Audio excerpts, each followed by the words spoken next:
We'd been married, several months. After about a year, little Billy Paul come on the scene. Oh, she almost died. And how I walked up and down the floor when the little fellow was being born, and just as soon as he was born, I heard him cry, and I screamed, I said, "Thank you, Lord. It's a boy, and his name shall be called Billy Paul."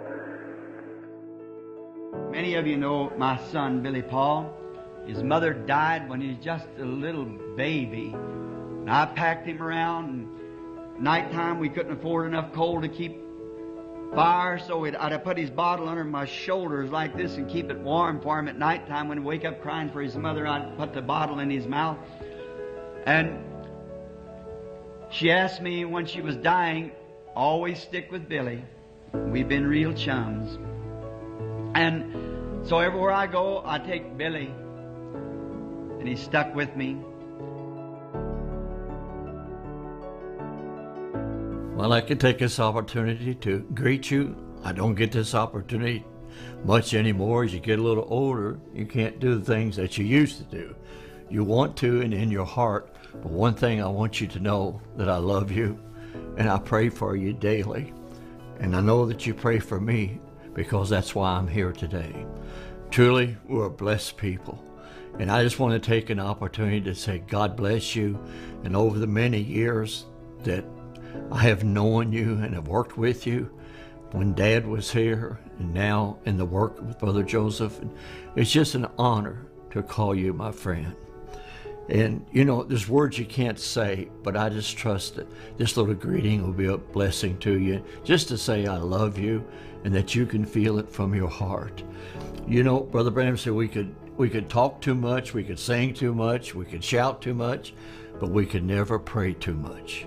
And each day, Brother Branham told me, he said, when you come in the office, Billy, he said, I want you to do my mail. And I said, Daddy, I don't even know how to turn on the typewriter.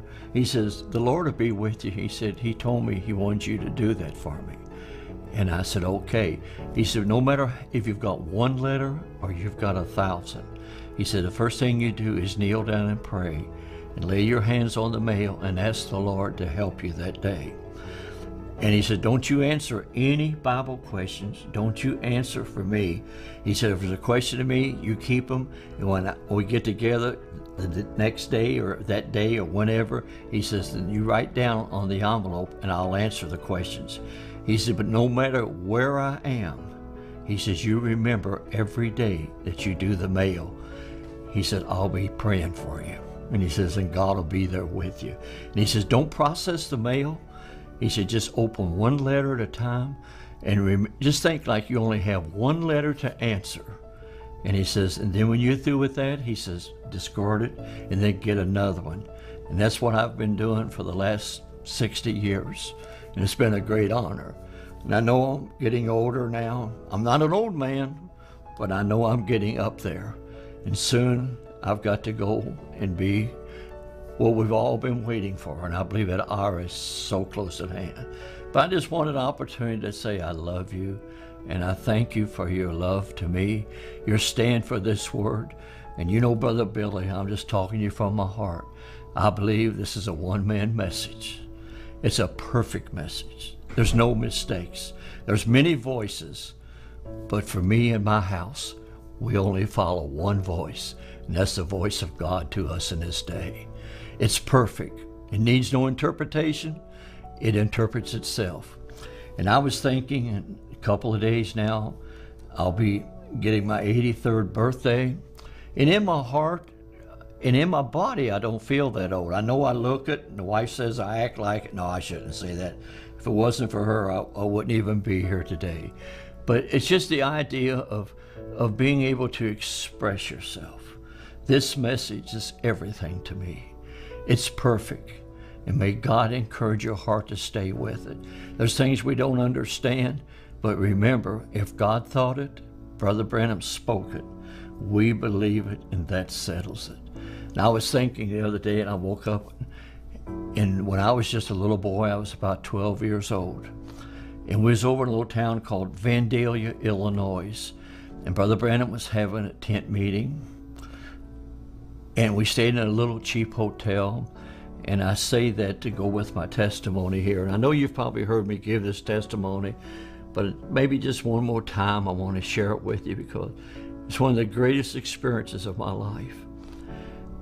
And in this room, it didn't even have a bathroom. The bathroom was down the hall, and we just had a wash basin right where the camera is here. And it was just a little wash basin and a little pitcher, and that's where we'd wash our hands and things. When we had to take a shower, take a bath, we'd go down at the end of the hall. And I used to sell, in the meetings, I had a little apron, and I'd go down and I'd sell the little books. There was 3 books Brother Branham had. Jesus Christ the same yesterday, today, and forever. I was not disobedient to the heavenly vision. Divine healing in the campaigns. And I thought I was something. Get down there and sell those books. And Daddy would always, and I'd see the Lord move in the meetings. And as a kid, he'd tell us about these things and how the angel would meet him. And I remember one night in this hotel room, we were sitting there, and my dad's brother was working with us at that time. He was driving a truck, and his name was Donnie. And he was the youngest of the brothers. And he and I and Dad were sleeping in the same room. And I don't remember, I know Dad says on tape that he took a pillow and threw it over and woke me up. All I remember, I woke up as a pillow across my face. And he had this pillow across my face, and he says, "Paul?" I said, "Yes, sir." And it was about 2 o'clock in the morning. And he says, "You know the angel that Daddy talks about?" I said, "Yes, sir." And he said he visited me tonight and was telling me some things and about the meetings and how to conduct the meetings and what was going to happen. And I said, "Yes, sir." And he still had the pillow across my face. And he says, and I asked him, "Could I wake you up? And could I wake up my brother Donnie?" And he said, the angel said, "You can wake up Billy." And he says, "Can he see you?" And the angel said, "Yes." He said, excuse me. He says, when Dad takes his pillow from your face, he says, "You know where the wash basin is over there?" And I said, "Yes, sir." He said, "He'll be standing there and you can see him." And I said, "Okay." Remember, I was just 12 years old. And he took the pillow from my face, and I thought it'd be an angel with wings flying around, but it wasn't like that. There stood a man in that room dressed in pure white, and he had his arms folded like this, hair down to his shoulders. He just stood there. One thing it was so outstanding to me, he never spoke a word. But he'd look around the room, but his eyes was totally focused on my dad. Every move was watching my dad. And I can see him yet now, them eyes just going around the room. He'd look at me and he'd look over at my uncle. He'd look back around like that. He'd move his head a little bit, but his eyes never left Daddy's eyes. And I grabbed Daddy because I didn't know. It was a man standing in the room over by the window. And I'll never forget, Daddy told me, he says, "Don't be scared, son." He said, "He's sent from the presence of Almighty God." And he says, "He won't harm you." He says, "He'll be a blessing." Now watching, he just held real close, and Daddy held me. And he went from that being of a man, just as Brother Branham describes him, into, I'm not going to say a pillar of fire. It was like a mist, a light, a vapor. He just kind of vanished. And he went out the window, right out the room like that. And when he left, a rainbow come right in the same window and hung in that room for hours. At midnight, 2 o'clock in the morning, dark room, but he stood there, and that rainbow stayed in the room. I felt a presence. And I asked my dad later, I said, "Why did that happen?" And he said, "Because I wanted you to see him." He said, "God called you to work with me, Billy, and I wanted you to see him and to know what Daddy was telling you was the truth." Not that I doubt it, but it was just such an experience, such a wonderful experience. You know, all through my life, I traveled, and my job was to get Daddy in and out of the meetings. And, you know, sometimes I'd let him stay too long, and sometimes I'd take him too quick. And, you know, young boy, but I kept doing what he said. And I'd give out the prayer cards, and I'd bring the people up to him. And sometimes I let him stay too long, and he'd say, Billy, you let me stay too long tonight. He says, tomorrow night you don't give out prayer cards because Dad's too tired.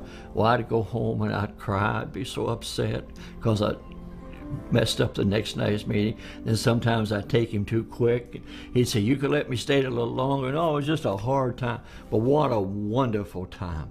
I've seen the people, just any disease. I was thinking the other night, you know, you watch the news, they call this disease that, and they change the name, but it's all the devil. It's all the devil. But when the angel met him, he said, if you get the people to believe you, nothing will stand before your prayer, not even cancer. And I'm a witness to you today that he's the same yesterday, today, and forever. And not one time from that time in that room when I saw that angel that I could always tell you, not Brother Billy, but that presence, I could tell when he was near.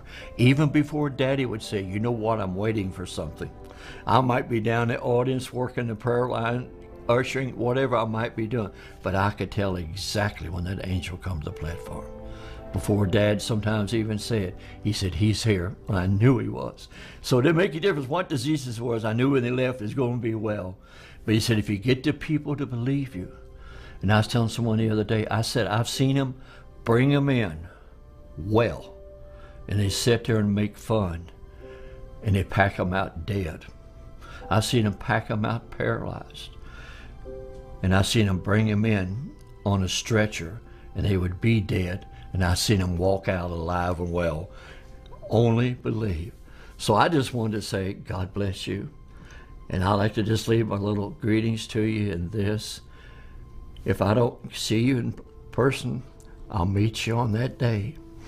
And I had the privilege when he was here to have the interviews for him, to set him up. I don't know how it's going to be over there. I just know I'm going to be there by his grace.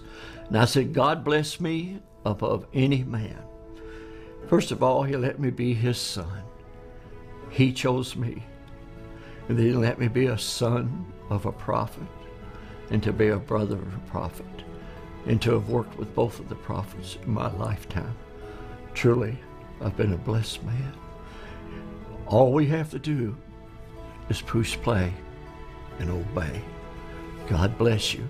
And remember, if God thought it, Brother Branham spoke it, I believe it, and that settles it. God bless you.